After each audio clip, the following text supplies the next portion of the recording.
అందరికీ నమస్కారం అండి. కనుమ పండగ శుభాకాంక్షలు. సంక్రాంతి పండగ మూడో రోజు కనుమ. మొదటి 2 రోజులు మనకి, మూడవ రోజు పశువుల పండగ అని కూడా అంటారు. యజమానులకు సహాయకరంగా ఉండే మూగజీవులను ఆరాధించేవారు ఈ కనుమ పండగ ముఖ్యంగా పల్లెటూళ్ళలో ఈ పండగను ఎంతో ప్రత్యేకంగా జరుపుతారు.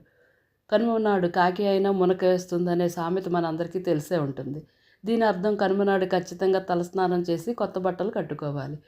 వ్యవసాయంలోనూ జీవన విధానంలోనూ ఎంతో తోడుగా ఉన్న పశువులను అందంగా పసుపు కుంకుమాలతో అలంకరించి భక్తి శ్రద్ధలతో పూజిస్తే ఆ ఏడాది మొత్తం మన జీవితం 3 పువ్వులు 6 కాయలుగా ఉంటుందని మన పూర్వీకులు మన చేతికి పంట వచ్చిన ఆనందాన్ని మనమే కాకుండా పశువులతో పంచుకునేలా పెట్టారు. ఈరోజు మినుములతో చేసిన గారెలు తినడం మంచిదని భావిస్తారు.